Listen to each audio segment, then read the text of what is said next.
Bismillahirrahmanirrahim. Assalamualaikum warahmatullahi wabarakatuh. Waalaikumsalam warahmatullahi wabarakatuh. Selamat pagi mahasiswa.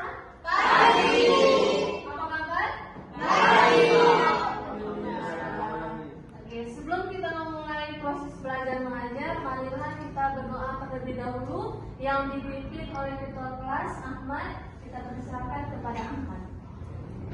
Baik, sebelum kita mulai pelajaran, mari kita berdoa untuk agama dan konten masing-masing. Berdoa lima lagi.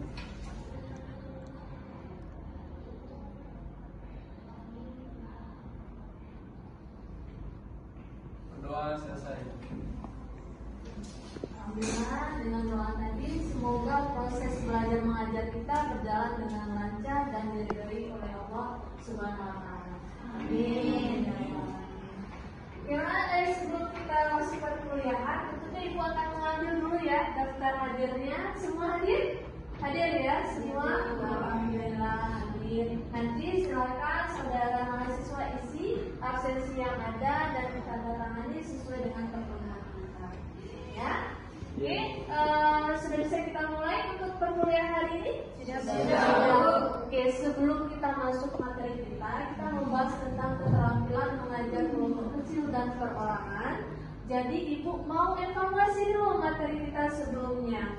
Nah, kita sudah ada hampir membahas 8 keterampilan dasar yang harus dimiliki oleh seorang guru. Nah, kira-kira ada nggak yang masih ingat apa 8 keterampilan dasar itu? Ayo, siapa yang mau menjawab? Saya, Bu. Oke, bagus. Dalita, silakan. Ada 2 yang saya pahami. Yang pertama itu keterampilan bertanya pada anak didik. Terus yang kedua keterampilan memberi penguatan. Ya, bagus. Ada lagi?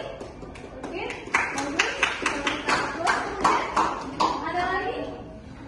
Saya, Bu. Ya, oke. Selain 2 yang disebutkan Musdalifah, selanjutnya yaitu keterampilan menjelaskan dan keterampilan membimbing diskusi kelompok, kelas ataupun individual. Ya, bagus. Berarti ada yang disebutkan tadi dan salah satunya adalah keterampilan mengajar kelompok kecil. Nah, dari 8 keterampilan tersebut nantinya setelah Ibu menjelaskan, Ibu berharap saudara nanti ada yang tampil ya tampil seolah sebagai guru menjelaskan tentang materi nantinya yang dikuasai, ya. Nanti dipersilakan untuk ke depan. Nah, kemudian kita membahas keterampilan mengajar. Ibu akan menjelaskan tujuannya terlebih dahulu. Kenapa kita membahas tentang keterampilan mengajar kelompok kecil dan perseorangan? Tujuannya adalah supaya nanti saudara mahasiswa punya keterampilan dan memahami tentang keterampilan mengajar kelompok kecil dan perseorangan. Ya, oke, paham? Ya. Oke, manfaatnya adalah supaya nanti kita bisa mengajar. Jadi tidak di kelas besar saja, toh nanti bisa saja kita semua bisa memberikan proses pembelajaran dari kelompok kecil. Nah, kelompok kecil itu terdiri dari 3 sampai 8 orang. Ya, oke, paham di sini? Paham. Oke, kalau begitu kita lanjutkan materinya tentang keterampilan mengajar kelompok kecil. Nah, keterampilan mengajar kelompok kecil dan perseorangan ini adalah kemampuan guru dalam mengembangkan terjadinya hubungan interpersonal yang sehat dan akrab antar guru dengan siswa maupun antar siswa dengan siswa, baik dalam kelompok kecil maupun perseorangan. Peran guru dalam mengajar kelompok kecil dan perseorangan yang pertama adalah organisator, kegiatan mengajar atau mengatur siswa dan memberikan tanggung jawab kepada siswa untuk melaksanakan tugas. Jadi dalam kelompok kecil itu ada tugas yang diberikan. Nah, nanti itu akan diselesaikan oleh masing-masing kelompok. Ya. Kemudian sumber informasi bagi siswa. Nah, guru adalah salah satu sumber informasi bagi siswa. Nah, di sini guru berperan bagaimana memberikan informasi tentang pemahaman apa yang dilakukan terhadap tugas kelompok kecil tadi. Ya, di sini paham ya. Kemudian pendorong bagi siswa untuk belajar. Jadi dengan adanya kelompok kecil ini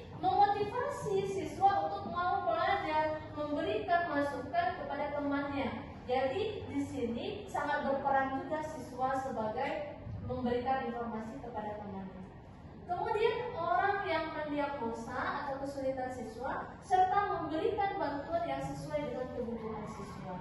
Nah, di sini itu ya manfaat dan peran guru. Di sini bagaimana dia mendiagnosa kesulitan siswa yang dialami. Ada pertanyaan sampai di sini? Cukup paham? Oke. Kalau paham kita bisa langsung praktek ya, karena memang harusnya dalam mikro teaching ini sudah melakukan keterampilan dasar yang harus dimiliki, tentu harus ada prakteknya. Nah, siapa yang bersedia? Oh, bagus sekali kami sama. Bismillahirrahmanirrahim. Assalamualaikum warahmatullahi wabarakatuh dan selamat pagi. Waalaikumsalam warahmatullahi wabarakatuh. Pagi.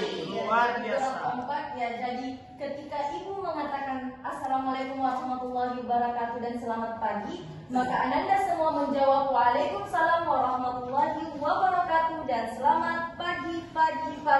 Sudah paham? Baik, kita coba ya. Assalamualaikum warahmatullahi wabarakatuh dan selamat pagi. Waalaikumsalam warahmatullahi wabarakatuh. Pagi. Luar biasa. Baik, bagaimana kabar Ananda semua hari ini? Alhamdulillah, semoga selalu sehat ya dan jangan lupa untuk selalu ceria. Baik, sebelum kita memasuki proses belajar mengajar seperti biasanya, alangkah baiknya kita berdoa terlebih dahulu ya. Baik, siapa yang ingin memimpin doanya? Saya. Oke, silahkan Ananda Musdalifah untuk memimpin doanya. Oke teman-teman, sebelum belajar kita mulai, ada baiknya kita membaca doa sesuai keyakinan kita masing-masing. Berdoa dimulai.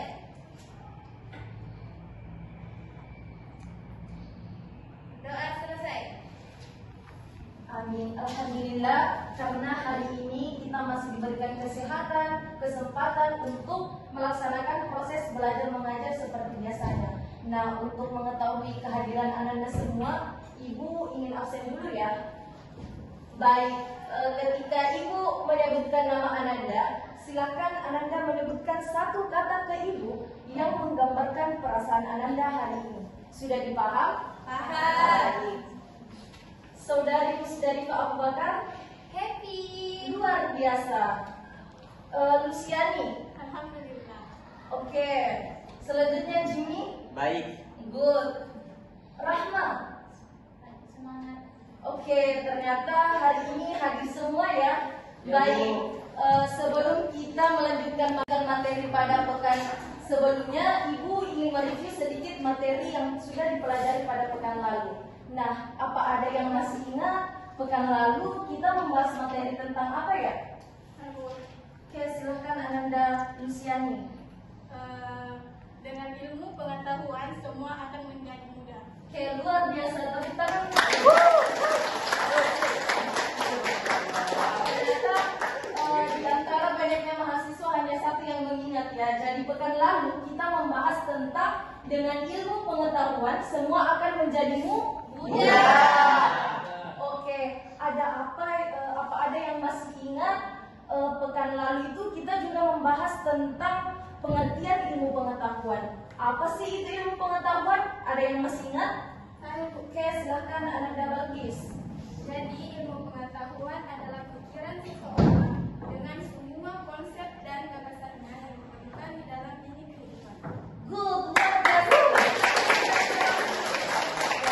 Jadi, tadi yang dikatakan oleh Ananda Balkis bahwasanya ilmu pengetahuan adalah usaha sadar seseorang untuk memahami dan mengembangkan semua pengetahuan yang terjadi di kehidupan sehari-hari dari berbagai aspek kehidupan. Ya, jadi sampai di sini apa ada lagi yang masih ingat? Kenapa sih dengan ilmu pengetahuan itu penting? Ayo siapa? Oke, silakan Ananda Ayuni. Pentingnya ilmu pengetahuan adalah membuat seseorang lebih mudah melakukan aktivitas sehari-hari. Dan dengan adanya ilmu pengetahuan, seseorang dapat membedakan yang benar dan yang salah. Luar biasa. Ya, jadi yang dikatakan Ananda Ayuni itu sangat benar. Ya, dalam menjalani kehidupan sehari-hari akan menjadi lebih mudah. Kenapa? Karena dengan ilmu pengetahuan kita akan mudah dihormati oleh orang lain. Yang kedua, dengan ilmu pengetahuan kita akan diberikan kesempatan untuk mengelola apapun yang terjadi di dunia ini. Dan yang paling penting Ananda semua, dengan ilmu pengetahuan sesuatu yang sulit akan menjadi mudah. Dan sesuatu yang mudah akan menjadi lebih mudah. Dan orang yang memiliki ilmu pengetahuan itu akan memiliki derajat yang lebih tinggi. Karena Allah sudah menegaskan dalam Al-Quran bahwasanya wa idza nusyuzu fanushuzu yarfa'illahu alladhina amanu minkum walladhina utul ilma darajat. Bahwasanya Allah akan mengangkat derajat bagi orang-orang yang menuntut ilmu pengetahuan. Oleh karena itu Ananda semua, orang yang memiliki ilmu pengetahuan tingkatan derajatnya jauh lebih tinggi dibandingkan dengan orang yang tidak berilmu pengetahuan. Baik, hari ini kita akan melanjutkan materi tentang ilmu pengetahuan karena saya rasa Ananda semua sudah paham ya materi kita pada pekan lalu. Ya, jadi hari ini kita akan membahas tentang ilmu pengetahuan namun dengan subtema yang berbeda ya. Jadi hari ini kita akan membahas tentang etika seorang penuntut ilmu. Nah, apa ada di antara Ananda sekalian apa sih itu etika? Oke, silahkan Ananda Arfandi. Jadi etika adalah salah satu ilmu pengetahuan yang mempelajari tentang baik dan perilakunya seseorang. Oke, tepuk tangan untuk Ananda. Jadi etika itu adalah akidah, norma atau perilaku yang mengatur semua tindakan yang dilakukan oleh manusia. Ya, jadi kenapa sih itu etika penting dalam ilmu pengetahuan? Karena jika ilmu pengetahuan itu mudah untuk diserap masuk ke dalam otak, maka seorang penuntut ilmu harus mengedepankan yang namanya etika. Baik, di sini Ibu akan menjelaskan 4 etika yang harus dimiliki oleh seorang penuntut ilmu. Assalamualaikum warahmatullahi wabarakatuh dan selamat pagi semua. Waalaikumsalam warahmatullahi wabarakatuh. Pagi. Oke, luar biasa. Apa kabar hari ini? Baik. Nah, sebelum kita lanjut pada pembelajaran kita, ada baiknya kita lakukan berdoa. Bagaimana? Ada yang mau pimpin doa? Kita kelasnya? Ya, silakan. Ya baik, jadi sebelum kita melakukan proses pembelajaran, mari kita berdoa untuk masing-masing kepercayaan masing-masing. Berdoa dimulai.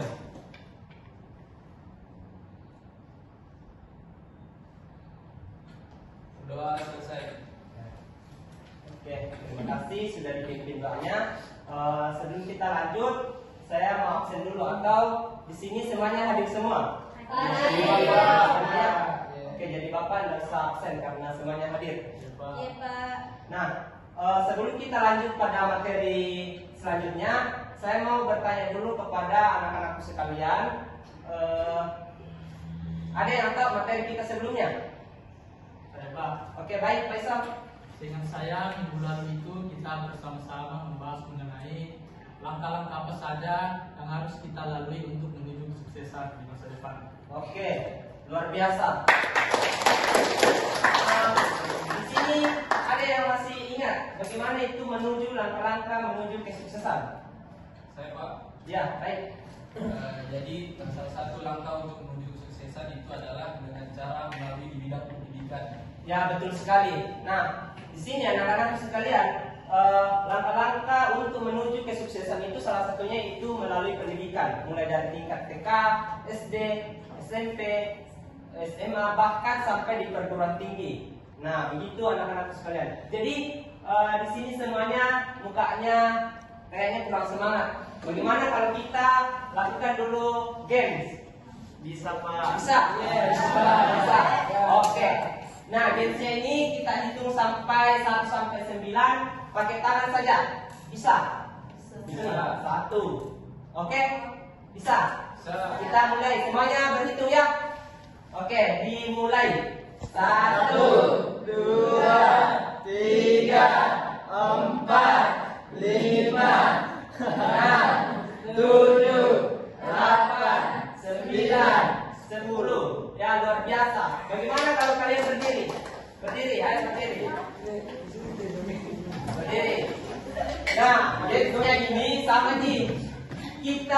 lakukan hitungan 1 sampai 10 tapi menggunakan postur tubuh. Bisa? Bagaimana? Bisa. Contohnya coba. Bisa. Oke. Ya, 1. Semuanya lakukan ya. Tidak boleh ada yang curang. Oke. Supaya kalian semangat. Bisa? Bisa, harus bisa. Kita mulai. 1, 2. Semuanya 3, 4. Goyang semuanya. Ayo, ayo, ayo. Ayo. 7, 8, 9. Wah, luar biasa.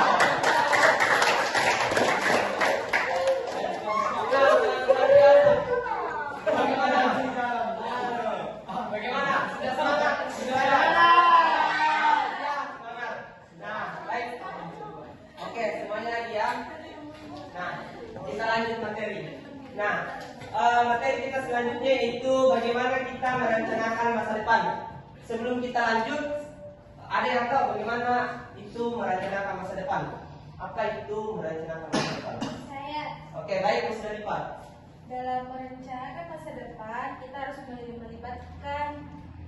menetapkan tujuannya apa, melibatkan rencananya apa, tindakannya apa, dan beradaptasi dengan perubahan untuk mencapai impian jangka panjang kita. Oke, luar biasa.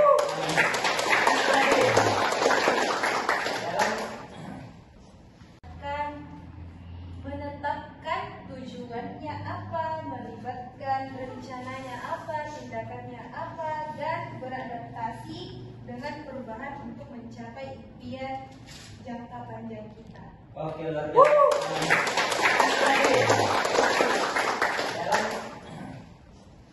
Nah, jadi definisi rencana masa depan adalah suatu sketsa yang menerangkan tentang kehidupan kita di masa depan yang bersifat jangka panjang. Merencanakan masa depan dimaksud agar kita mampu mempertimbangkan dan mengambil keputusan tentang masa depan diri kita sendiri. Nah, di sini ketika kita mempunyai rencana masa depan, tentunya kita mempunyai tujuan. Nah, lanjut. Nah, di sini tujuan dari merencanakan masa depan yaitu untuk membantu setiap diri anak-anak semua atau seseorang untuk mencapai keberhasilan dalam jangka waktu yang panjang. Nah, kira-kira di sini mungkin ada yang bertanya, bagaimana sih tipsnya untuk merencanakan masa depan? Bapak sudah siapkan, lanjut. Nah, ini dia tips untuk menyusun rencana masa depan setelah anak-anakku lulus di bangku SMA. Pertama itu, tentukan tujuanmu sejak dini. Seperti yang dijelaskan baru-baru slide sebelumnya, bahwa kita harus menentukan tujuan hidup. Kemudian, kita memiliki motivasi dan mindset yang positif. Nah, anak-anak semua di sini harus berpikiran positif atau mempunyai motivasi-motivasi tinggi untuk mencapai keberhasilan itu.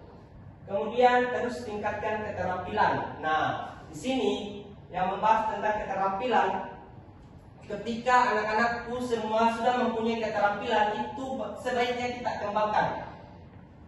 Nah, tetapi kalau anak-anakku semuanya belum mengetahui keterampilannya, gunanya guru BK di sekolah adalah untuk membantu siswa mengetahui tentang keterampilan anak-anak semua. Ada namanya asesmen BK tes dan non tes. Anak-anakku bisa semuanya ke ruangan BK. Kemudian keempat yaitu mencari tahu minat dan bakat yang ada dalam diri kita. Nah, ini dia gunanya tadi asesmen BK tes dan non tes. Kelima, pegang terhadap tren dan karir masa depan. Dan keenam, perbanyak doa dan usaha. Nah, yang terakhir itu sangat perlu untuk anak-anak sekalian untuk selalu ditanamkan dalam diri masing-masing individu. Kenapa? Karena doa dan usaha sangat perlu untuk mencapai sebuah kesuksesan. Nah, mungkin itu saja yang dapat Bapak sampaikan hari ini. Ada yang mau bertanya? Tidak ada? Ya, baik. Semoga penyampaian Bapak hari ini bisa kita terapkan, bisa kita pahami untuk masa depan anak-anak semua. Nah, kalau begitu, saya mau bertanya kepada anak-anak semua, ada yang dapat menyimpulkan atau tanggapan-tanggapan dari anak-anakku dari materi yang dibawakan ini? Ya, sikat. Ya, jadi terima kasih atas kesempatan yang diberikan oleh Bapak. Langsung saja materi yang dibahas hari ini mengenai perencanaan karir. Salah satu hal yang penting dalam kehidupan yaitu merencanakan karir.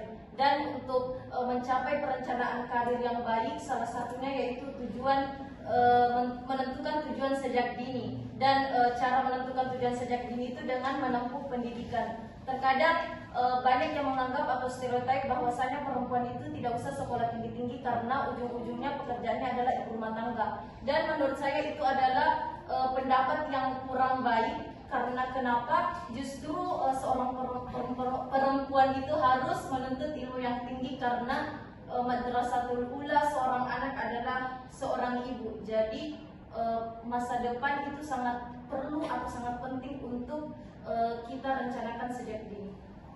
Oke, luar biasa ya teman-teman. Dari teman-temannya? Luar biasa Luar ya. biasa.